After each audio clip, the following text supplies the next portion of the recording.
ये हमारे मंजीत भगत जी हैं मोगा पंजाब से।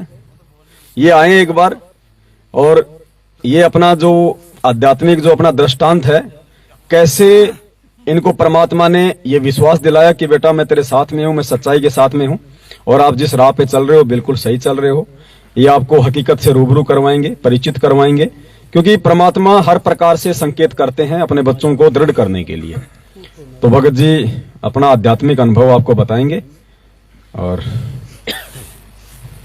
मंजीत दास जी हैं, मोगा से हैं। इन्होंने इस परमेश्वर की भक्ति के लिए, अब देखो वैसे कोई मान बढ़ाई के लिए ये चीजें नहीं बताई जाती हैं, लेकिन ये चीजें बताने से दूसरों को भी दृढ़ता आती है। भगत जी पंजाब पुलिस में थे, थानेदार थे जी, और अफसरों के द्वारा जो परमेश्वर की मर्यादा विरुद्ध जो कर्म इनसे जो करवाए जाते थे, उससे दुखी होके इन्होंने नौकरी से रिजाइन दे दिया। ऐसे परमात्मा बच्चे तैयार करना चाहते हैं। अब आपको भगत जी बताएंगे विस्तार से। थोड़ा पास में। बंदी छोड़ सतगुरु रामपाल जी भगवान की जय हो। सबसे पहले मेरी दंडवत प्रणाम परमात्मा जी को, थोड़ा सा और सारी संगत, मेरे भाई बहन। इतनी इसको थोड़ा सा अपने पास में रखना पड़ेगा। आप मतलब ठोडी के वो सटा के रखो। हाँ, ओके, आपके बाल होने इसमें टच, फिर ठीक है। संगत को मेरा सत साहिब। तो मैं मोगा पंजाब से हूँ, भक्त मंजीत दास। मेरी अनुभव ये है, हाँ जो परमात्मा बात 2020 की है कि मैं मैनेजमेंट के साथ तो पहले से ही नहीं था।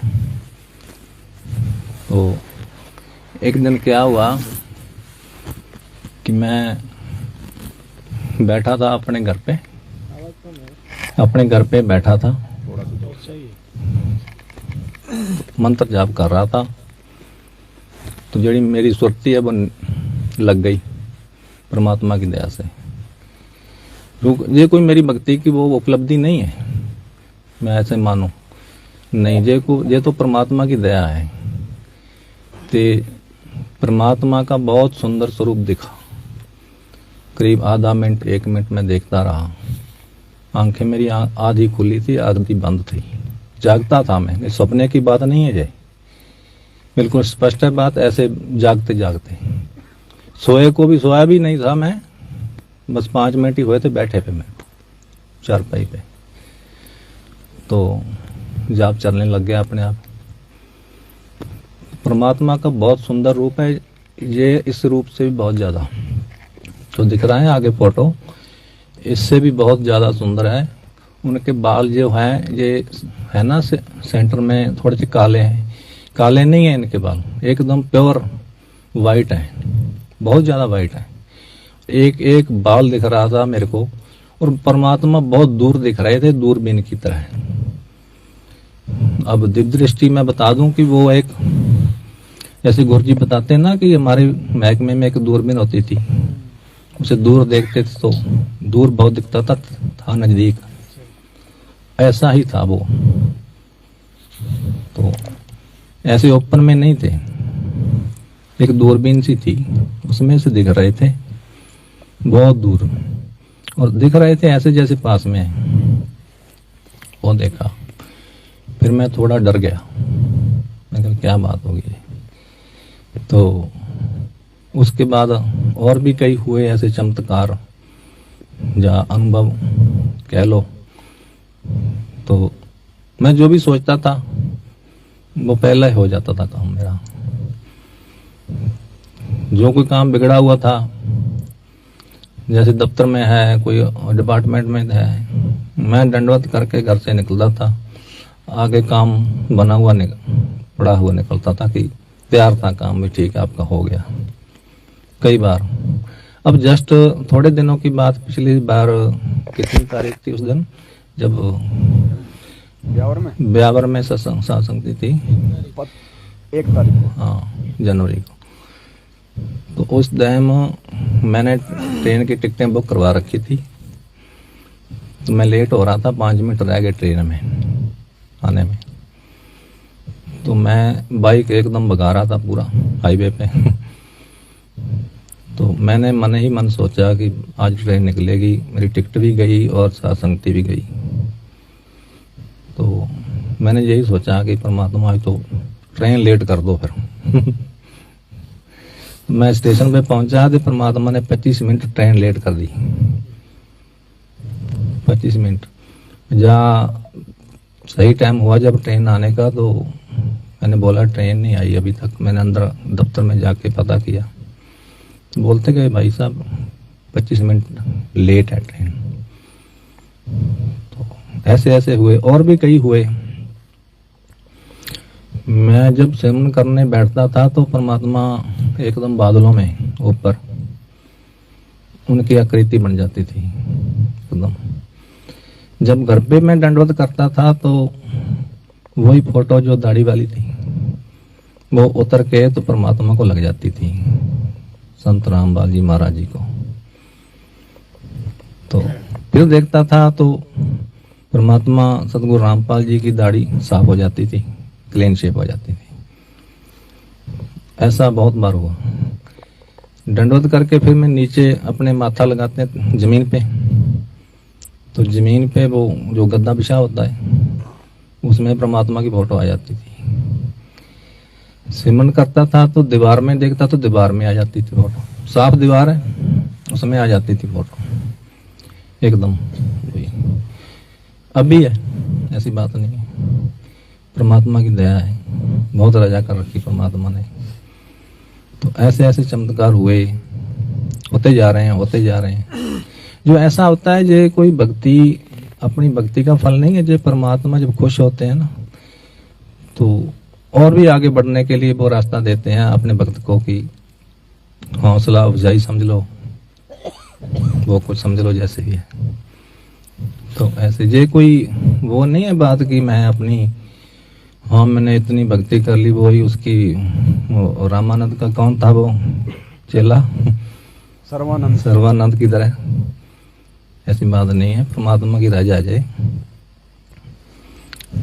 तो ऐसे बार मैं बहुत बार देखा है ऐसा। और भी अब कई बार मैं बाइक चलाता हूँ या कोई गाड़ी, कई बार मैं बस पे ट्रैवलिंग करता हूँ तो बस वालों ने आगे फोटो लगाई होती है अपने इष्ट देव की, किसी की भी लगा लेते हैं वो तो जो जिसको भी मानते हैं। वो जो फोटो होती है मैं सामने बैठता हूँ उस फोटो की तरफ देखता हूँ, मैंने कहा यार ये तो और किसी को मानते हैं, ये तो गुरु नानक की फोटो लगी होती है या किसी और देवी देवता की है जो भी है, वहां पे गुरु जी की फोटो लग जाती है। जो दिखती मेरे को ही है और किसी को नहीं दिखती, दिखती मेरे को ही है। ऐसा ऐसा है। तो अभी भी कमियां हैं, ऐसी बात नहीं है कि मैं पूरा भक्त बन गया, मैं नहीं अपने को समझता। बहुत सी ऐसी त्रुटियां हैं, कमियां हैं, उनको सुधार रहे हैं धीरे धीरे, परमात्मा दृढ़ कर रहे हैं और अपने बच्चों को भी। ठीक है, ये बात है। बंदी छोड़ सतगुरु रामपाल जी भगवान की जय हो। अब देखो पुण्यात्माओं, भगत जी ने अपने जो आध्यात्मिक अनुभव आप हम सभी भाई बहनों के साथ में शेयर किए हैं। देखो उनका निष्कर्ष क्या निकलेगा। अब भगत जी ने बताया कि मुझे परमात्मा के जो दर्शन हुए, भगत जी कह रहे हैं कि ये कोई सौपन की बात नहीं थी और ये अमूमन हर किसी भगत के साथ 1 या 2 बार होता ही होता है। परमात्मा अपनी उपस्थिति जरूर जो है वो दर्ज करवाते हैं, उसका विश्वास को दृढ़ करने के लिए कि बेटा मैं तेरे साथ में हूं, चिंता मत कर, अपनी भक्ति में लगा रहे, मर्यादाओं में रहना। भगत जी ने आपको जो दृष्टांत बताया कि ना आंख बंद थी ना आंख खुली हुई थी, परमात्मा ने थोड़ा सा इनको अचेतन अवस्था में रखा हुआ था, ठीक है, ताकि थोड़ा सा भगत मतलब संसा में रहे, हल्का सा 50-50 रहे। तो भगत जी ने क्या कहा कि मुझे जो दर्शन हुए परमात्मा के, इसी स्वरूप के जो फोटो हमने यहाँ परमेश्वर की लगा रखी है, और भगत जी ने बताया कि इस फोटो से भी कई गुना ज्यादा परमेश्वर का वो सुंदर रूप, सुंदर चेहरा। भगत जी वो दृष्टांत आपको शरीर में कहां पे हुआ था? सत साहेब भक्तात्माओं, मेरे को बहुत अपने हृदय कमल में हुआ वो, हृदय कमल में अंदर वो आत्मा जाने वाली थी दूसरे में, उसके बाद समाज चक्र में जाती है ना चैनल, तो उसके बंद हो गया, बंद हो गया, बंद हो गया। उसके बाद जब आत्मा समाज चक्र में जाती है, इसको चार्ज पे लगाओ, चार्जिंग पे है तो हटा दो, कहीं ज्यादा हो गया हो। अरे भाई हाँ जी। उसके बाद जब आत्मा समाज चक्र में जाती है तो वो जो सीन था बाद वाला वो मैंने नहीं देखा, क्योंकि मैं थोड़ा घबरा गया। मैंने कहा भी शायद मैं ऊपर चला जाऊं, निकल जाऊं जहां से आत्मा, तो मैं गुरुजी बताते ना कि आप फिर लाखों वर्ष नीचे रहोगे, ऊपर ही घूमते रहोगे तो काल ढक लेगा। मैं उठ गया एकदम, तो जागता तो था ही, मैं सोया थोड़ा था, जाग ही रहा था। मैं उठ गया, तो उसके बाद मैं ऐसा दृढ़ हुआ, कोई भी आ जाए, मैनेजमेंट वाला आ जाए, कोई भी आ जाए, मेरे को कोई मतलब नहीं उनसे, और ना ही वो कर सकते हैं कुछ, और ना ही अपनी भक्ति को छीन सकते हैं, ना ही उनके पास भक्ति है, ना ही उनको भक्ति करवाने का या कोई गाइडलाइन देने का कोई तरीका है उनको, ना उनको पता है किसी बात का। अगर ये मेरी बात झूठ हो तो ऐसी बात नहीं है, ये सच्चाई है, बिल्कुल सही है। और जो भी, मैं कोई ये मान बढ़ाई की बात नहीं कर रहा, ऐसा कोई आदमी है मैनेजमेंट के पास जिसको ऐसे दर्शन हुए हैं तो मेरे से बात कर सकता है, ऐसी बात नहीं है कोई भी। उसके बाद मैंने इनका पीछा छोड़ दिया बिल्कुल, कोऑर्डिनेटरों का और मैनेजमेंट वालों का, और जो पुराने भक्त नए भक्त कुछ नहीं है, जब कोई भक्त नहीं इनके पास, ठीक है ना। तो इनके पीछे मत लगो, अपनी भक्ति सुचारू रखो, सही ढंग से रखो। मैं तो यही बात, कोई वो नहीं कर रहा मैं कि आपको गाइडलाइन दे रहा हूँ, वो अरदास बेनती है, प्रार्थना है। अब यहाँ आए हो तो कुछ लेके जाओ। भक्ति कोई दिखती नहीं है अपने सामने कि वो खड़ी है, जब वो गठड़ी बांध के रख दी है भक्ति और वो मड़ी पड़ी है मेरी भक्ति। भक्ति अपने अंदर समाहित हो रही है, अपने को पता नहीं है, वो परमात्मा जानते हैं, ठीक है ना। तो वो तो परमात्मा ने सत्संगों में बोल रखा है कि चौ जुगों में देख लूं मैं किसका राख्या मार। जो परमात्मा भक्ति देता है, उनकी भक्ति वो भक्त आत्मा करती है, तो उसकी भक्ति परमात्मा रखता नहीं है, उसको टाइम आने पर भक्ति दे देता है वापस, जब उसका बचाव करना होता है, या उसकी मौत आनी हो, या और किसी चक्कर में उसने पढ़ना हो या बिगड़ना हो, उसको संभालता है परमात्मा।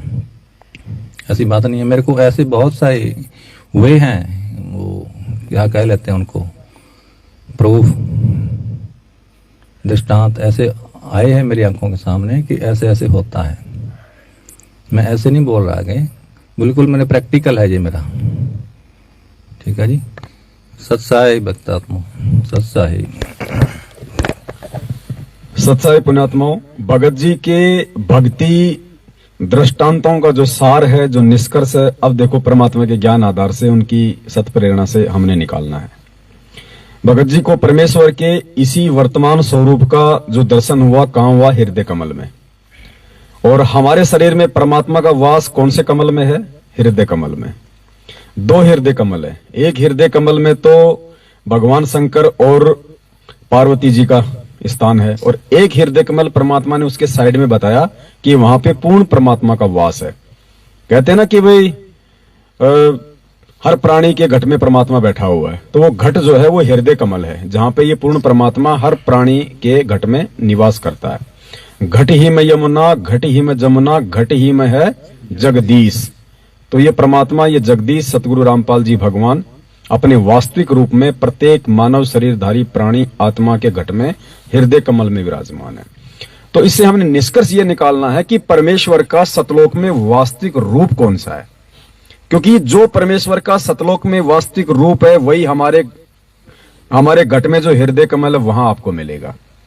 और हृदय कमल का जो भगत जी ने जो रूप बताया कि ये जो फोटो है, इससे कई गुना, यानी भगत जी ये कह सकते हैं कि हजारों गुना ज्यादा, वो भी थोड़ा होगा, परमेश्वर का जो तेजो में जो रूप है, उनकी जो शोभा है, एक एक बाल की जो शोभा है, वो इतनी गजब की है परमेश्वर की।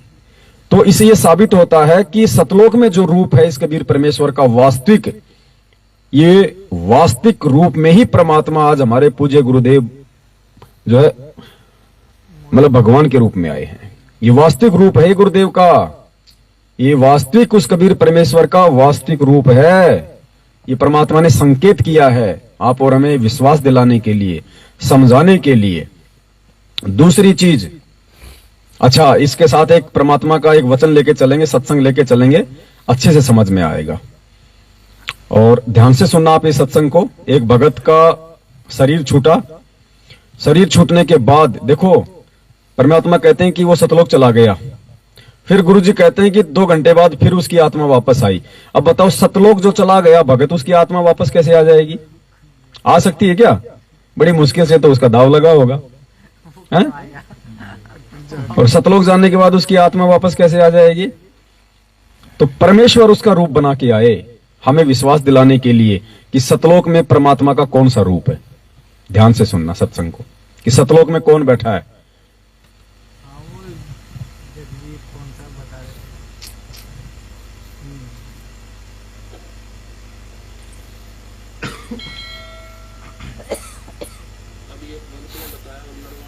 भाई ये तेरा ब्लूटूथ फिर बंद होएगा।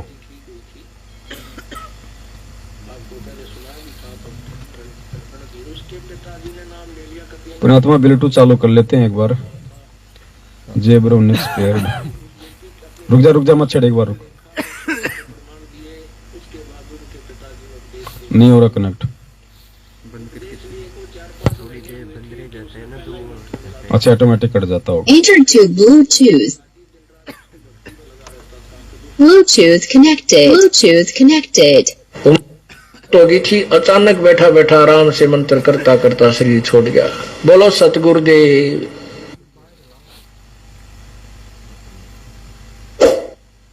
अब ध्यान से सुनना पुण्यात्मा, सत्संग 2-3 मिनट का ही है। अभी एक भक्त ने बताया, नरवाने से आते एक भक्त जिनकी बेटी ज्योति ठीक हुई थी, आपको पहले सुनाया भी था। भक्त रणधीर, उसके पिताजी ने नाम ले लिया, कतियनाड़ी था, भगवान का निकट नहीं जावा था। उसने भी उस बेटी अपनी पोती को स्वस्थ हुआ देखा और उसने सारे प्रमाण दिए। उसके बाद उनके पिताजी ने उपदेश ले लिया। उपदेश लिए को 4-5 महीने हुए थे कि उसने पहला ही मंत्र मिला था और कह रहे थे इतनी लो लगा दी, दिन रात उसकी भक्ति में लगा रहता था कि दूसरा नाम लेना है मैंने। उम्र बहुत हो गई थी, अचानक बैठा बैठा आराम से मंत्र करता करता शरीर छोड़ गया। बोलो सतगुरुदेव। अब ये मोक्ष तो नहीं होगा, लेकिन अभी मनुष्य जीवन तुरंत मिल जाएगा इस व्यक्ति को। तो ऐसे ही और भी बहुत से प्रमाण हैं। हमारा एक भक्त है, भक्त यही नरवाने यहाँ के रहने वाले हैं, बरवाला के भक्त बलजीत दास, जिन्होंने यहाँ 1 एकड़ जमीन सबसे पहले उन्होंने दी थी आश्रम के लिए। इन्होंने नाम लिया, इनके पिताजी ने भी नाम ले लिया। बहुत अच्छी आत्मा थी, खूब भक्ति करी। तो अंत समय में उन्होंने आहार छोड़ दिया और शरीर बिल्कुल ठीक ठाक, कोई दिक्कत नहीं, और मंत्र करे खूब डट के। हम काशी गए हुए थे, उसको घर से यहाँ ले आए थे। वो घर इनका इधर नरवाना के आसपास है ना, उसके पास उधर है जींद जिले में है गांव उनका, भूसला गांव है, भूसला खटखट के आसपास। तो वहां से अब पिताजी को, बाकी भाई वहां रहते हैं, ये यहाँ रहते हैं, यहाँ ले आए थे। तो मैं भी यहाँ आया। मेरे आते ही ने बोले गुरुजी आ जाएंगे तो शरीर छोड़ दूंगा। तो शरीर में हम वहां रुके रात ने और चले गए। अगले दिन वो कहने लगा भाई महाराज जी आगे, और देखिए आगे गुरुजी जहाज ले रहे हैं, ये सामने गाड़ी ला दी, देखिए खड़ी। और भाई मैं जाऊं हूं, देखो मैं जा रहा हूं, सत साहेब नो कह सारा परिवार बुला लिया और चले गए। बड़े आराम से शरीर छोड़ गए। वो फिर 1-8 घंटे के बाद फिर वापस आके कहने लगे भाई मैं सतलोक गया था बड़को, और वहां भंडारे चल रहे हैं परमात्मा के, गुरुजी बैठे हैं, सतगुरु बैठे हैं, और मैं तो तुम्हें कौन बैठे हैं सतलोक में? क्या कह रहा है वो बलजीत का पिताजी कि भाई मैं सतलोक चला गया था और भाई वहां तो भंडारे चल रहे हैं और वहां तो गुरुजी बैठे हैं, सतगुरु बैठे हैं। तो भगत जी को जो ये दृष्टांत जो हुआ है कि हृदय कमल में इन्होंने अपने गुरुदेव भगवान की जो स्वरूप देखा है, ये परमेश्वर का जो सत्संग है ये उस चीज का समर्थन कर रहा है कि वास्तव में इस परमेश्वर का, इस कबीर परमात्मा का असली रूप क्या है। वास्तव में असली रूप ये है। क्या कहते हैं गुरुजी सत्संगों में कि पुण्यात्माओं, जब तुम त्रिकुटी पे जाओगे तो इस दास के रूप में तुम्हें कबीर परमात्मा मिलेगा। क्यों भाई? कबीर परमात्मा अगर कोई और है, उनका रूप कोई और है, तो अपने रूप में दर्शन देने में कोई शर्म आती है क्या परमात्मा को? फिर काल भगवान में परमात्मा में क्या अंतर हुआ? वो भी अपने वास्तविक रूप में नहीं आता और ये भगवान भी नहीं आता। तो वास्तविक रूप और कोई है ही नहीं सतगुरुदेव जी के अलावा। इसलिए परमात्मा कहते हैं कि दास के रूप में परमात्मा तुम्हें त्रिकुटी पे मिलेगा। और ये बलजीत के जो पिताजी का उदाहरण दिया परमात्मा ने, तो मालिक ने स्पष्ट कर दिया कि भाई वहां तो गुरुजी बैठे हैं और भंडारे चल रहे हैं। अब ये बात कौन बोल रहे हैं? गुरुजी सत्संग में। तो गुरुजी हमें संकेत कर रहे हैं कि नालायक को समझ जाओ अब तो, और कौन है परमात्मा धरती पे। तो सारी चीजें Bhagat ji point two point बिल्कुल सटीक बैठेंगी, क्योंकि ये परमात्मा है। इनको जबरदस्ती परमात्मा बनाने की आवश्यकता नहीं है। ये बना बनाया भगवान है और ये भगवान है, पूरी दुनिया में साबित होगा। लेकिन पहले परमात्मा कोशिश कर रहा है कि मेरे संगत वाले मुझे पहचान ले। दुनिया को तो परमात्मा अपने हिसाब से पहचान करवाएगा, लेकिन संगत तो ज्ञान से पहचान कर ले।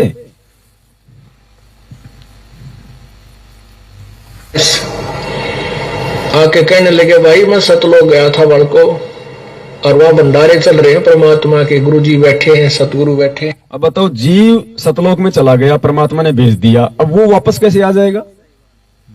कैसे आ जाएगा वापस वो सतलोक से?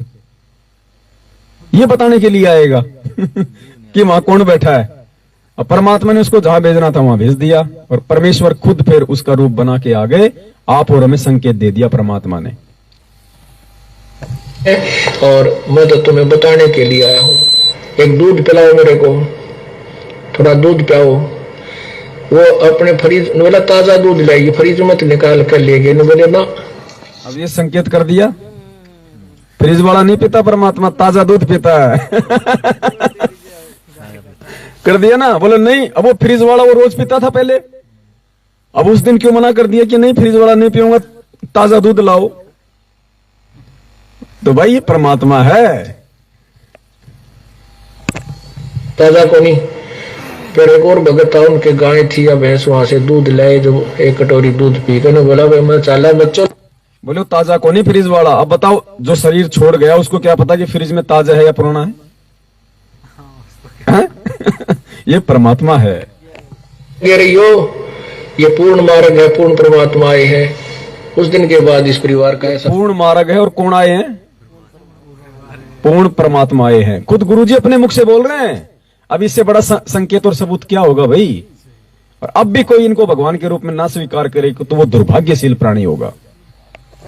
दृढ़ विश्वास हो गया, समर्पण कर दिया पूरे परिवार ने, रिश्तेदारों ने। बोलो सतगुरुदेव की।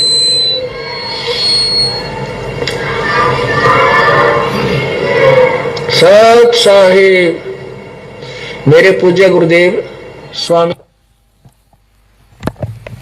पुण्य आत्माओं में एक और निशानी बताना चाहता हूँ आपको। जब मुझे वो दर्शन हुए परमात्मा के, तो एक परमात्मा के होठ के अंदर यहाँ पे बाएं साइड छोटा सा ब्राउन सा तिल है, एकदम साफ दिख रहा था। जैसे वो दिव्य दृष्टि ऐसी होती है कि एक एक बाल भी दिखता है। हाथों का होता बहुत दूर है परमात्मा, लेकिन बहुत साफ दिखता है। वो पता नहीं कौन सी है वो ऐसी चीज, वो दिव्य दृष्टि ऐसी होती है। एक एक बाल सिर का दिख रहा था, पूरे बाल सफेद है। ये ब्लैक नहीं है, थोड़े से ब्लैक है परमात्मा के बाल बीच में, ये ऐसे नहीं है, पूरे वाइट है, पूरे वाइट है। और सफेद कपड़े हैं यही, और इससे सुंदर रूप है हजारों गुना ला लो सुंदर। और यंग है, बिल्कुल यंग, जैसे बच्चा होता है ना, कोई 10-15 साल का 10 साल का बच्चा होता है, उसके जो गाल होते हैं ना ऐसे अपने प्यार करते हैं बच्चे को तो उसके गाल थोड़ा टपकते हैं, हिलते हैं। ऐसा था परमात्मा का रूप, बच्चे जैसा। और बच्चे नहीं थे, पूरे यंग थे, बूढ़े नहीं थे। यहाँ पे थोड़ा दिखा रहे हैं ना, ये अपने पड़ी हुई है जैसे जुरड़ी और मुंह पे है ना, वो ऐसे नहीं है, बिल्कुल साफ चेहरा है, बिल्कुल गोल मटोल। और यही बाकी यही है एकदम। तो वो अजब ही नजारा था वो तो देखने का। मेरे को इसको मैं कम ही देखता हूँ, सही बात बताऊं, मेरे को वही दिखता है, वही दिखता है। मैं बाहर भी गया, उसके बाद में उठ के किचन में भी आया, वो निकलता ही नहीं, दिमाग में बैठ गया। तो वही चेहरा, वो कहते हैं ना कि उन्मना हो जाता है आदमी, हो जाता है। ऐसी वो दृष्टि है, दिव्य दृष्टि। एक चीज दिखती है, सफाई अपने आंखों से, इन आंखों से नहीं देख सकते वो चीज। इतना साफ सुंदर स्वरूप दिखता है उसमें। ये थी हाँ सच्चाई। देखो जो भगत जी कह रहे हैं बिल्कुल 100% सही बात है, क्योंकि भगत जी ने जो दर्शन किए हैं परमात्मा के, अपने हृदय कमल में किए हैं। और हृदय कमल में परमात्मा का जो स्वरूप है वो सतलोक वाला स्वरूप है। अब यहाँ तो परमेश्वर देह धारण करके काल लोक के अनुसार अपनी जो है लीला कर रहे हैं। अब आदमी के पैदा होते तो सफेद बाल आ नहीं जाते, तो परमेश्वर तो उस आधार से एक मानव सदृश से भूमिका कर रहे हैं ना। तो यहाँ तो परमेश्वर के जो बाल हैं वो यहाँ की लीला के अनुसार हैं। भाई 5-10 साल में ये सारे सफेद हो जाएंगे जो आज थोड़े बहुत दिखाई दे रहे हैं काले काले। लेकिन सतलोक में क्या बताया परमात्मा ने, वहां की सफेदी भूमि है, वहां के सफेदी वृक्ष हैं, सफेदी पहाड़ है, सफेदी सब कुछ है वहां पे, वहां टोटल वो सफेद है। तो परमात्मा वहां जो है वो परमात्मा के जो बाल हैं जो भी है सब कुछ वहां पे मल्कि गोर वर्ण है, स्नो व्हाइट। तो भगत जी को जो दर्शन हुए हैं वो सतलोक वाले दर्शन हुए हैं। यहाँ परमात्मा काललोक के अनुसार अपनी भूमिका कर रहे हैं। तो भाई एक समय परमात्मा का जब युवा अवस्था थी यहाँ के शरीर के आधार से, तो उनके सारे बाल उनके काले थे। आज कुछ कुछ काले हैं, थोड़े समय में सारे सफेद हो जाएंगे। तो भगत जी ने जो दर्शन किए थे वो परमेश्वर के वास्तविक स्वरूप के दर्शन किए, जिसका वर्णन इस मुख से नहीं किया जा सकता। चाहे कितनी कोशिश कर लो, हम केवल उसको अनुभव कर सकते हैं। जैसे गुरु जी कहते हैं ना कि गूंगा आदमी गुड़ खा के गुणगान नहीं कर सकता, वो महसूस ही कर सकता है। अब दूसरी बात भगत जी के जो दृष्टांत में जो अहम है वो क्या है। भगत जी कह रहे हैं कि जब मुझे दर्शन होते थे परमात्मा के, तो कभी तो वो दाढ़ी वाले होते थे और फिर वो दाढ़ी वाला रूप था वो गुरुजी के चेहरे में आके मिल जाता था। यानी परमात्मा ये साबित कर रहे हैं कि अगर तुम उसको परमात्मा मानते हो तो वो भी मैं ही हूं, कोई भिन्न नहीं है। अगर कोई ये कहे कि दाढ़ी मूंछ वाला ही कबीर है, तो उस रूप को अपने अंदर समा के वर्तमान रूप में परमात्मा ये कह रहे हैं कि बेटा वो भी मैं ही हूं, अगर तुम उसको भगवान मानते हो तो। जिस प्रकार से जिस भी आत्मा को परमात्मा लेके गए वहां सतलोक, और वहां ले जाने के बाद उस परमेश्वर ने उस आत्मा को क्या दिखाया कि सिंहासन पे परमात्मा बैठा है दाढ़ी मूंछ वाले रूप में। और यहां से जो परमात्मा जिस रूप में गया उस आत्मा के साथ, तो वहां जाते ही परमात्मा एक हाथ में वो लेके चवर और उस रूप को चवर करने लग जाते हैं। तो वो आत्मा क्या सोचती है कि भाई भगवान तो यो है जो बैठा है, और यो बाबा जी जो नीचे गया था यो तो यहाँ का कोई नौकर है जो इसके चवर कर रहा है। थोड़ी देर बाद फिर उस आत्मा का ये भ्रम तोड़ने के लिए वो दाढ़ी मूंछ वाला जो रूप है वो तो खड़ा हो जाता है, और नीचे से गया था वो सतलोक के सिंहासन पे बैठ जाता है, और दाढ़ी मूंछ वाला फिर नीचे से गए हुए रूप के ऊपर चवर करता है। फिर वो आत्मा देखती है और यार यो भगवान और इस नीचे वाले के चवर कर रहा है। और थोड़ी देर में क्या होता है, फिर वो दाढ़ी मूंछ वाली रूप वहां से उठ के और नीचे वाले रूप में समा जाती है। यानी परमात्मा साबित करते हैं कि ये मेरा वास्तविक रूप है, ये कोई दो नहीं है। रामानंद जी ने भी अपनी वाणी में कहा था ना कि गरीब दास हम कारणे तुम आए हो मगजोई, ऐसे कुछ वाणी है परमात्मा की कि हाँ दहु ठोर है एक तू भया एक से दो, और गरीब दास हम कारणे तुम आए हो मगजो, कि परमात्मा ये दोनों रूप आपके ही हैं और हमें ज्ञान देने के लिए आपने दूसरा रूप बनाया है। अब भगत जी इसमें कितना गहरा संकेत है, कितना गहरा रहस्य है। हमारा जो पतिव्रता जो ये धर्म है, हम आत्माएं जिस पतिव्रता पद पे हैं या परमात्मा हमारे को लाना चाहते हैं, हम उस पतिव्रता उस पद से नीचे ना गिरे, हम दाढ़ी मूछ वाले में परमात्मा ना देखें।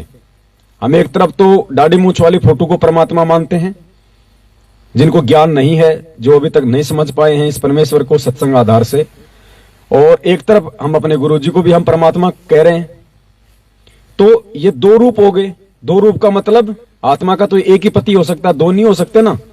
तो वो आत्मा अभी तक जो फोटो वाले को भी परमात्मा मानती है, जून के महीने में फोटो का भी प्रकट दिवस मनाती है, और अपने गुरुजी को भी वो कबीर परमात्मा बोलती है, तो वो आत्मा पतिव्रता पद पे नहीं है। तो परमेश्वर ने वो भ्रम निवारण करने के लिए भगत जी को ये दृष्टांत दिखाया कि बेटा यदि कोई दाढ़ी मूछ वाले में भगवान देखता है तो वो दाढ़ी मूछ वाला भी मैं ही हूं और कोई नहीं है। और पतिव्रता पद भगत जी इस भक्ति मार्ग में कितना अहम है, ये सबसे मेन पॉइंट है। अगर हमारी जरा सी भी आस्था, पहली बात तो ये काल भगवान इतना भयंकर है, गुरुजी कहते हैं कि ये वर्तमान गुरु में पूरे भाव आने नहीं देता, पूरी तरह से उस वर्तमान गुरु को, वक्त गुरु को परमात्मा के रूप में देखने नहीं देता। और यदि कोई भगवान आत्मा देख लेती है तो तोड़ने का पूरा प्रयास करता है, हमेशा दो साबित करने का प्रयास करता है। और परमात्मा कहते हैं गुरु और गोविंद दो नहीं भाई, जो दो समझेगा वो दोजक में जाए, वो कहां जाएगा, नरक में जाएगा। अब इसका सबसे बड़ा उदाहरण क्या भगत जी, पतिव्रता धर्म का एक एग्जाम्पल दिया परमेश्वर ने। चाहे किसी को भी निमित्त बनावे, चाहे परमात्मा कोई भी रीजन बनावे, कोई भी कहानी सुनावे, अगर भक्ति मार्ग में वो कहानी हमारे काम की है तो वो सत्य है। परमात्मा ने क्या बताया कि एक औरत थी, वो पतिव्रता थी, और वो पतिव्रता पद पे वो इतनी जबरदस्त थी, वो अपने सत के बल पे, अपने पतिव्रता धर्म के बल पे, यानी अपने पति के अलावा किसी की तरफ वो नजर भी उठा के नहीं देखती थी। नजर उठा के देखने का मतलब किसी भी व्यक्ति को देख के उसके मन में कोई दूसरा भाव नहीं आता था, उसको कहते हैं पतिव्रता। तो वो क्या करती थी अपने सत के बल पे, वो रोज तालाब में जाती थी और वो पानी की पोट भर के लाती थी। पानी की पोट, पोट हमारे हरियाणा और राजस्थान में बोलते हैं, जैसे हम कोई चारा वगैरह लाते हैं अपने पशुओं के लिए, तो उसको जैसे कोई लुगड़ी होती है, कोई कपड़ा होता है, उसमें डाल के फिर उसके चारों कोने हम दो आदमी मिलके उसको बांधते हैं, उसको कहते हैं पोट बंध गई। फिर उसको अपने सर पे रख के लेके आते हैं। मतलब कोई चारे की पोट बंधी जाती थी, कोई पशुओं के लिए कोई होता था, कोई जैसे घास होती थी तो माता बहनें खेतों में घास उखाड़ के फिर उसको कपड़े में जो बांध के जो लाया करती थी, उसको गांठ मार के उसको कहते हैं पोट, और छोटे रूप में कह दो तो पोटली। तो वो क्या करती थी, अपने सत के बल पे उस तालाब से वो पानी की पोट बांध के लाती थी, पानी को उस कपड़े में बांध के लाती थी, पोट पूरी 10, 20, 50 किलो का जो भी था, कपड़े में पानी को बांध के अपने सत के बल पे फिर वो अपने पति को नहलाया करती थी। वो इतनी वो पतिव्रता थी वो। अब परमात्मा यहां में क्या समझाना चाह रहे हैं, एक दिन वो पानी की पोट बांध रही थी, थोड़ी सी दूर पे जो अर्जुन था वो स्नान कर रहा था। अर्जुन की खोपड़ी का, सर का एक बाल टूट के बहता बहता उसकी तरफ आ गया। अर्जुन भी कोई वो कम नहीं था। तो उसने, जब वो बाल उसके पास में आया और उसने बाल को अपने हाथ से पकड़ा, तो उसके मन में क्या आया, क्योंकि वो बाल इतना ज्यादा वो सुंदर था, इतना ज्यादा वो आकर्षक था, उसके मन में क्या आया कि ये बाल कितना सुंदर है और जिसका ये बाल है वो कितना सुंदर होगा। बस इतना सा भाव आया था। और कोई ना उसने अर्जुन को कोई देखा था, ना अर्जुन को देख के उसके रूप पे वो कोई मोहित हुई थी, ना उसके मन में अर्जुन के प्रति कोई कुविचार आए थे। सिर्फ उसके मन में क्या भाव आए कि ये बाल इतना सुंदर है और जिसका ये बाल होगा वो कितना सुंदर होगा, इतना भाव आया था। उसकी पोट नहीं बंधी, क्योंकि उसका पतिव्रता धर्म टूट गया, उसका सत्य टूट गया। उसने दूसरे की प्रशंसा कर दी अपने पति के अलावा। उसने गैर पुरुष के बाल की ही प्रशंसा की थी, उस पुरुष की नहीं की। उसके बाल की जो प्रशंसा की उसने, और फिर परमात्मा अपनी वाणी में कहते हैं, उसका नाम था रेणु का, तो परमात्मा बताते हैं कि बाल सरायो रेणुका ने बाल की ही जो है वो सराहना की थी। बाल सरायो रेणुका और बंदी न जल की पोट, भाई इस परमात्मा की भक्ति में रति न चालक खोट। इस परमेश्वर की भक्ति में रति भर भी खोट नहीं चलती है। जैसे उसके अंदर जरा सा खोट आया था, उसके जल की पोट नहीं बंदी, फिर उसका पतिव्रता धर्म टूट गया। ऐसे ही यदि हमने गलती से भी किसी संत की, महात्मा की, किसी देवी देवता की अगर गलती से भी हमने कोई प्रशंसा कर दी किसी भी टॉपिक पे, क्योंकि काल हमें उड़ जाएगा। काल क्या करता है, इन नकली लोगों को आधार बना के ऐसे बढ़िया बढ़िया उनके चित्र बना दिए, श्री राम के, श्री कृष्ण के, देवी देवताओं के, ऐसे हट्टे कट्टे, गोरे चिट्टे, लाल पीले, बड़े बड़े बाल, बढ़िया मुकुट। अब आदमी क्या कहेगा, अरे मार्केट में गए कोई, अरे यार ये फोटो बहुत अच्छी यार, ये ले लो। अब उसने उसकी प्रशंसा कर दी ना। हम भक्तों ने विशेष ध्यान रखना इन बातों का। काल हमेशा हमारे को शब्दों से ठगता है। मार्केट में भी कहीं ऐसा कुछ देख लें, कोई संत का कोई भजन, कोई सत्संग, कोई कुछ भी, अगर ये प्रश्न कर दिया कि यार एक बार क्या हुआ, एक भगत था उड़ीसा का, जितेंद्र नाम था उसका, वो मेरठ भी आता था साथ संगति में 2 साल पहले। कहां से बेचारा उड़ीसा से मेरठ आता था, मैनेजमेंट से अपना पीछा छुड़वा के 2-3 बार आया। एक बार उसने क्या किया, एक जो मदन पंथी है ना, वो नितिन रायजादा काल एजेंट, तो वो क्या करता था कि कोई वीडियो बनाता था तो पहले थोड़ा मीठा मीठा सुरीली सी आवाज में वो गाया करता था। मेरी माला टूट गई फूट गई, क्या गाया करता था वो। तो उस भगत ने, जितेंद्र ने, जो अपने गुरुजी के शरण में था, उस नालायक की आवाज के नीचे उसने कमेंट्स कर दिया यूट्यूब पे कि वाह क्या आवाज है। तो दास ने तुरंत उसको कमेंट्स किया कि बेटा तेरा विकेट गिरने वाला है। बहुत वीडियो दास ने कहा कि तेरा विकेट गिरने वाला है। बोले ऐसे कैसे गिर जाएगा, मैं को डर जा थोड़े दिन। 1 महीने बाद तो उस पंथ में चला गया वो, क्योंकि वो पतिव्रता धर्म से गिर गया। वो काल ने उसको नीचे गिरा दिया अपने गुरु को छोड़ के। अरे क्या पढ़ाया परमात्मा ने रात दिन, सतगुरु सुंदर रूप अपारा, सतगुरु 3 लोक से न्यारा। इस परमेश्वर के अलावा सृष्टि में कोई सुंदर नहीं है, आपको दिखाई नहीं देगा। अगर आपको ज्ञान हो जाएगा, ये भगवान समझ में आ जाएगा, इसकी आवाज से बढ़ के कोई सुरीली आवाज आपको पूरी सृष्टि में सुनाई नहीं देगी। अगर आप भगत हो तो परमेश्वर के कई बार सत्संग ऐसे मार्मिक आ जाते हैं, आंखों से आंसू निकलने लग जाते हैं। हरियाणा की भाषा सबसे बेकार भाषा है, सबसे रूड भाषा है, ये खड़ी भाषा है। इस भाषा के अंदर प्यार प्रेम नहीं झलकता। आप किसी से भी बात करो, कई बार क्या है कि जैसे आते थे पहले हल्के फुल्के चुटकले, वो आते थे, बोलो हरियाणा के एक बस कंडक्टर से किसी ने टाइम पूछ लिया, बोले भाई साहब टाइम क्या हो गया, बोले फांसी खा के मरेगा। बोले फांसी खानी है क्या? तो ये इस तरह की बातें हैं उनकी। वैसे भी उनकी भाषा थोड़ी सी अक्खड़ है। और हमारे गुरुदेव उसी हरियाणी भाषा में जब सत्संग करते हैं तो हमारी आंखों में क्या आते हैं, ये परमात्मा है, आम हरियाणवी नहीं है, ये आया हरियाणा में है, हरि आए हरियाणे नू, लेकिन ये हरियाणवी नहीं है, ये सतलोक का वासी है, सतलोक का राजा है। ये उसी हरियाणा में जब हमारे गुरुदेव सत्संग करते हैं तो आंखों से आंसू आते हैं।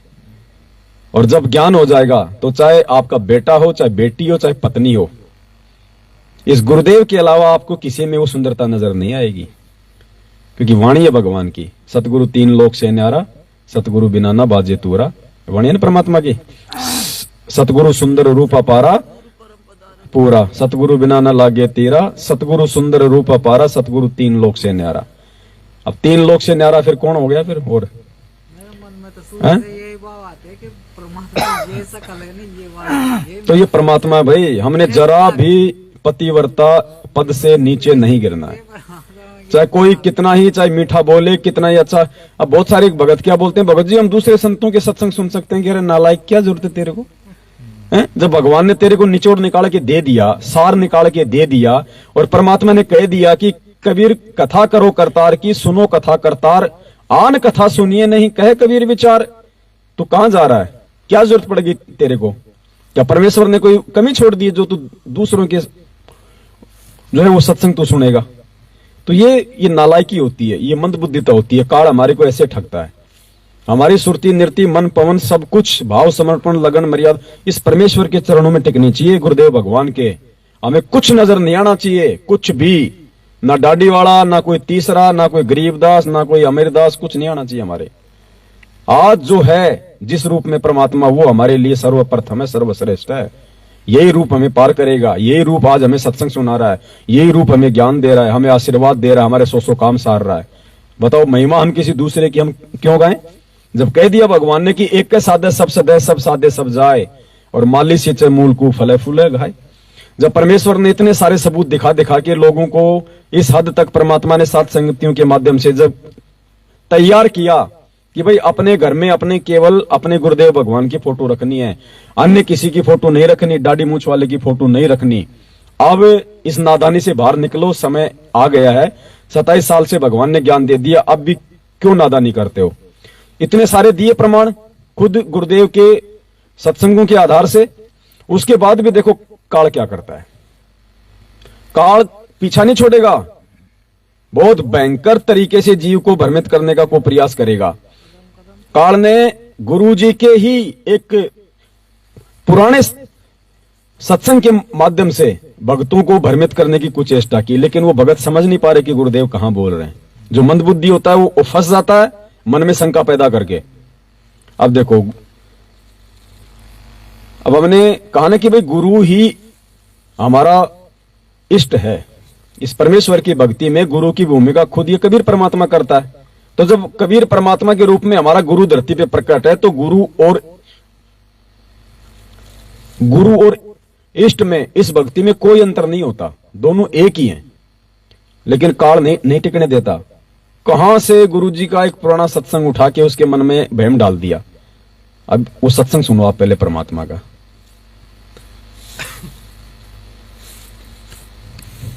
जिसमें गुरुदेव ये कह रहे हैं कि अपने घर में अपने गुरु की और अपने इष्ट की फोटो जरूर रखनी चाहिए।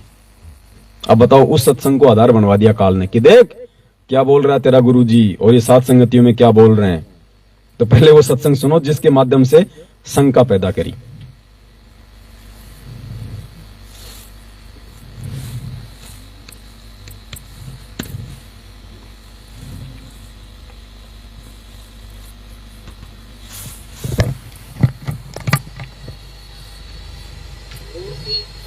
भाई हटगा तेरा फिर सिस्टम हटगा रे। चालू करो इसको।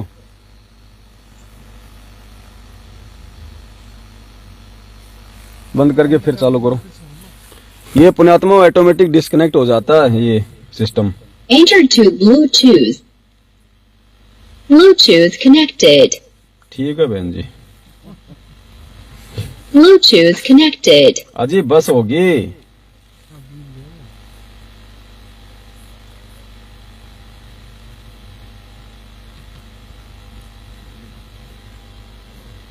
मूर्ति अवश्य रखनी अपने घर पर। मूर्ति की पूजा नहीं, सत्कार करना है। अब कोई तो मूर्ति पर अटक गया, उसी का भोग लगा, उसी की आरती तारे, उसी का प्रार्थना करता रहे, बस बन की बात। उसी का माला डाले जा, उसी का धूप और जोत जगा दी, ये व्यर्थ है। मूर्ति हो अपने इष्ट और गुरु की अवश्य हो। और किसकी मूर्ति हो, फोटो हो? अपने गुरु और इष्ट की। यहां परमात्मा ने दो कर दिए ना, अलग अलग। ठीक है, मूर्ति घर में अवश्य हो, अपने गुरु की और इष्ट की।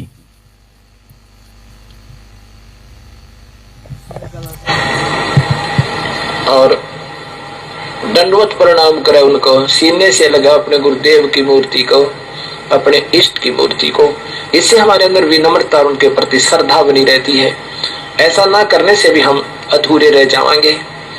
केवल मूर्ति ही पूजता रहे, ये कबीर साहब ने खंडन किया। नादानो, तुम केवल मूर्ति पर ही आश्रित हो गए, मंत्र से ही जाप कर नहीं रहे। एक पति को छोड़कर आन में आस्था रखने वाली पत्नी को व्यभिचारिणी कहते हैं। अब देखो, वो जो सत्संग था जो अभी आपने सुना, वो सत्संग कब का है? 2000 के आसपास का। 2000 के आसपास वो आत्मा थी जो आत्मा संत रामपाल जी भगवान को भगवान के रूप में स्वीकार नहीं कर सकती थी, उन आत्माओं को परमेश्वर ने किसके विषय में बताया कि कौन है भगवान? कबीर जी। कबीर जी परमात्मा है। परमात्मा ने अध्यात्म को इसी बात को लेके उठाया ना कि भाई कौन है भगवान, भगवान कैसा है, कहां रहता है। तो नाम तो परमात्मा ने वेदों से बता दिया, और फोटो परमात्मा ने जो बना रखी लोगों ने हाथ से वो दिखा दी, लोगों से नीचे की साधना को छुड़वाने के लिए, ताकि कम से कम ये ब्रह्मा विष्णु महेश और नीचे तक की साधना को तो छोड़ें। तो भाई छोड़ेंगे कब? जब इनको कोई ऊपर का कोई भगवान दिखाया जाएगा। नहीं, लोग कहेंगे जी अगर ये भगवान नहीं तो फिर भगवान कौन है? वो बोलेंगे भगवान कबीर जी हैं। वो कहां है जी? वो कैसा है दिखाओ। अब नहीं दिखाएंगे तो कौन मानेगा?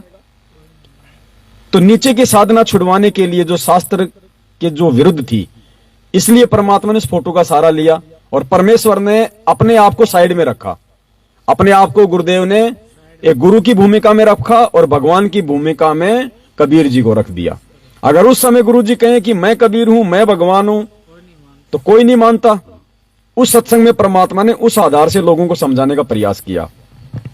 अब आप गुरु जी का 2014 का सत्संग सुनो, क्योंकि अब परमेश्वर की आत्माएं धरती पे आ गई, वो आत्माएं जो परमेश्वर के संकेतों को जो समझने लग गई।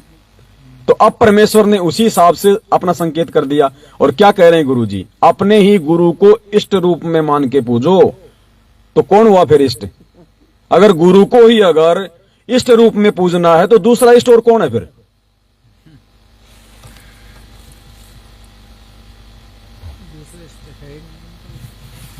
एक पति को छोड़कर आन में आस्था रखने वाली पत्नी को व्यभिचारिणी कहते हैं।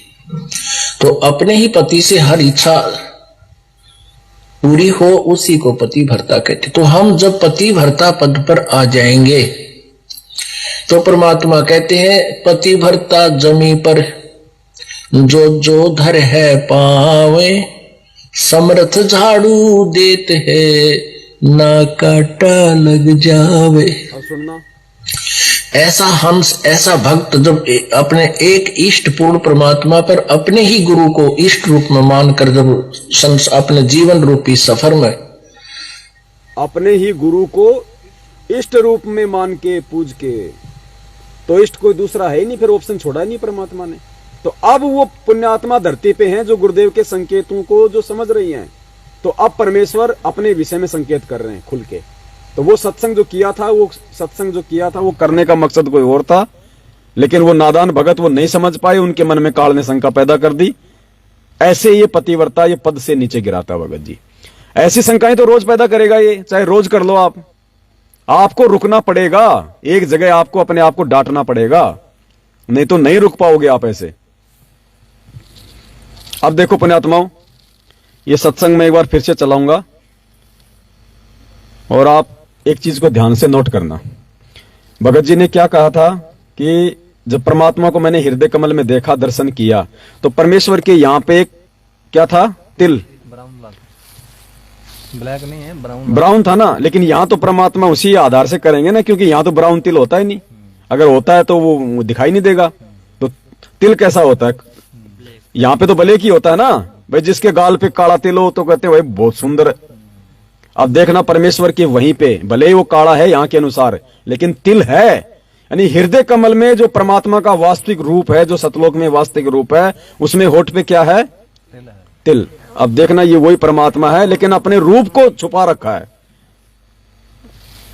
एक पति को छोड़कर आन में आस्था रखने वाली पत्नी को व्यभिचारिणी कहते हैं। देख रहा है? तो अपने ही पति से हर इच्छा पूरी हो उसी को पति भर्ता कहते। तो हम जब पति भर्ता पद पर आ जाएंगे तो परमात्मा कहते हैं पति भर्ता जमी पर जो जो धर है पावे, समर्थ झाड़ू देते है ना काटा लग जावे। अब भगत जी ने तो मुझे पहले ये बात कोई बताई नहीं थी। एक और बताता हूं। अब भगत जी ने क्या कहा? मान ले कि होठ पे तिल है बुरा, अब देख लो वो काला तिल आपको स्पष्ट दिखाई दे रहा है। ये वही परमात्मा भाई, दूसरा नहीं है। लो जी और लो। सच्चाई भक्त्यात्मा, एक और निशानी बताऊंगा आपको कि परमात्मा की छाया नहीं है। वो ऐसा लोक है, उसी बिंब कहते हैं, परिछाई कह देते हैं, जो छाया कह देते हैं। छाया नहीं थी परमात्मा की। मेरे को भी प्रेरणा हुई कि बेटा देख ले, छाया है, जैसे अब अपनी छाया है, अपने बैठे हैं कि जितने मर्जी बल्ब जगा लो, छाया बनेगी, दिन को भी बनेगी, रात को भी बनेगी।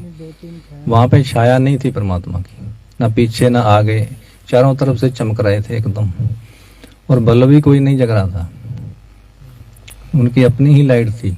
इतनी बहुत ज्यादा सुंदर था वो रूप, वो बयान नहीं कर सकते, हमारे पास वो लैंग्वेज नहीं है, जो परमात्मा ही अपना वो बता सकते हैं।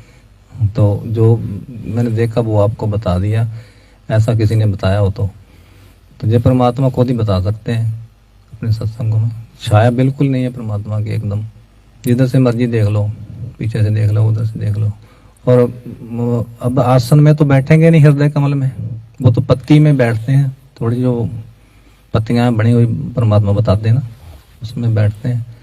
वही रूप बाहर निकल के बहुत बड़ा हो जाता, जैसे ये है, इतना बड़ा दिखाई दिया, और बहुत दूर था और साफ बहुत था, दिख रहा था, एक एक बाल तक, जैसे गिन लो आप, ये बाल चारों तरफ कंघी नहीं किए हुए थे, ऐसे ही थे सफेद बिल्कुल, इससे भी ज्यादा सफेद।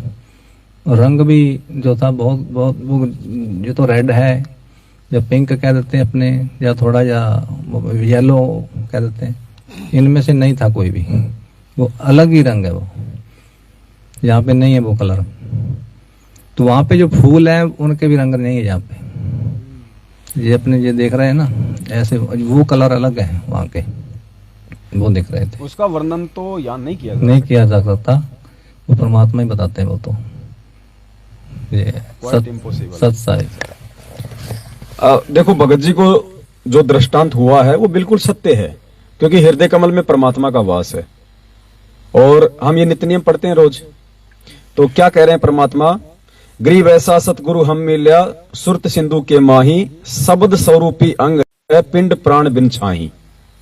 पढ़ते हैं ना रोज हम नित्य नियम में, शब्द स्वरूपी अंग है, पिंड प्राण बिन छाही। तो वो वास्तविक रूप के भगत जी को परमात्मा के दर्शन हुए हैं, लेकिन वो लीला परमात्मा यहां नहीं कर सकते जिस रूप में अब आए हुए हैं। यहां अगर परमात्मा अपने छाया को छुपा लें तो परमात्मा को तो लोग जादूगर घोषित कर देंगे। और परमात्मा अपनी पहचान करवाना चाहते हैं हमें ज्ञान से, ना कि किसी चमत्कार से। तो हमने इस परमेश्वर को ज्ञान से पहचानना है। लेकिन भगत जी ऐसे भी तो कहते हैं ना अपने को कि जैसे कोई भी कमल, अपने जो सारे कमल है उनमें से कोई भी कमल, मालिक कहते हैं मतलब कोई भी कमल जागृत नहीं होना, जागृत मालिक चला के नहीं करते। खुल जाता कहते, कमल खुल गया, खुल जाता है, कमल तो खुलते हैं, फिर ही तो दूसरा नाम देते। कमल तो परमात्मा ने यह बताया कि आपको जो प्रथम नाम दिया जाता है ना, ये आपके एक कमल खोलने के लिए है। गुरुदेव कहते हैं 4 महीने यदि तुम मर्यादा में रहकर सत भक्ति कर लोगे, प्रथम नाम की कमाई, तो तुम्हारे जो कमल है वो खिल जाएंगे। लेकिन हमें उन चीजों से कोई लेना देना नहीं है, ना हमने उनको देखना है, ना हमने उनके अंदर जाना है, कोई मतलब नहीं है। वो खिल रहे कि नहीं खिल रहे, हमने अपनी मर्यादाओं का ध्यान रखना है। देखने से भी कोई फायदा नहीं होगा भाई, देखने से कोई मोक्ष थोड़ी हो जाएगा। वो तो आपको एक मतलब विश्वास दिला दिया परमात्मा ने, वो किसी एक के माध्यम से दिला दिया। अब परमात्मा ने जिन जिन महापुरुषों को परमात्मा लेके गए सतलोक, उनको सतलोक दिखाया, फिर वापस छोड़ा, उन्होंने लिखवा दिया। अब सबको सतलोक लेके जाने की आवश्यकता थोड़ी है। ये थोड़ी कहोगे कि साहब उस सबको सतलोक लेके जाएंगे तो ही मानने की वो सतलोक है वहां। तो जिसके कमल खुल गए तो परमेश्वर ने उसके भक्ति अनुभव से हमें जागृत कर दिया कि भाई ये परमात्मा है, इसकी भक्ति से ही ये जागृत हो सकते हैं और कोई दूसरा तरीका नहीं है। अब हमें ये जरूरत नहीं है उनको देखने की, ना आवश्यकता हमारे को। और वो जागृत हो गए, ब्लेडर फूल गए तो कौन संपार हो जाएंगे, उससे कुछ नहीं होना जाना है। वो परमेश्वर में पता है किस विधि से, किस प्रोसीजर से मुझे क्या करना है। हमने अपनी भक्ति मर्यादाओं पर ध्यान देना बस, बाकी काम उस परमात्मा का है। फूले तो फूले, ना फूले तो ना फूले, वो मालिक का काम है। जब मालिक ने कह दिया भाई देखो, हर शहर के पास में एक बाईपास होता है। एक रास्ता तो होता है कि आपको शहर के अंदर आपको भीड़ से, आपको ट्रैफिक में से जाना पड़ता है, और एक होता है बाईपास, बिना किसी रोक टोक के आप बहुत जल्दी उस शहर को पार कर जाओगे। तो मालिक के पास में 2 तरीके हैं, तुम कर दो पल में पार हो जा। तो जब हम इनके ऊपर आश्रित हो गए, हमने इनको अपना सब कुछ मान लिया, तो हमें भीड़ में घुसने की जरूरत ही नहीं है। परमात्मा बाईपास ले जाएगा, हमें कहीं चक्कर ही कटवाने की जरूरत नहीं है। जब हम इसके ऊपर आश्रित हो गए पूर्णतया। तो ये तो हमारे हाथ में है कि हमने बाईपास से जाना है या हमने उस शहर में से जाना है। परमात्मा ने उदाहरण बताया पक्षी का भाई निशान नहीं। विहंगम चाल होती है ना वो। एक परमात्मा ने पपील मार्ग बताया, एक परमात्मा ने जो है वो विहंगम मार्ग बताया। पपील परमात्मा ने बताया कि चींटी चींटी जब चलती है तो उसका वो रास्ता बनता है, निशान बनता है। और चींटी की जो चाल है वो कितनी धीमी होती है। और एक परमात्मा ने बताया विहंगम चाल, पक्षी एक पेड़ से दूसरे पेड़ पे बैठता है, बीच में कोई निशान नहीं बनता। तो परमात्मा का मार्ग विहंगम मार्ग है। कब ले जाएंगे, कौन से मार्ग से ले जाएंगे, किसी को पता भी नहीं चलेगा। इसलिए हमने इनके ऊपर पूर्णतया आश्रित होना है। तो जो भी कोई बात कहेगा, सारी बातें परमेश्वर के ज्ञान से फिट बैठेंगी, क्योंकि भाई ये भगवान है, इसको बनाने की आवश्यकता नहीं है, बना बनाया भगवान है। और भक्ति अब यहां ये भी साबित हो रहा है, और भगत जी को तो दृष्टांत हो रहे हैं, वो भी बिल्कुल सही है।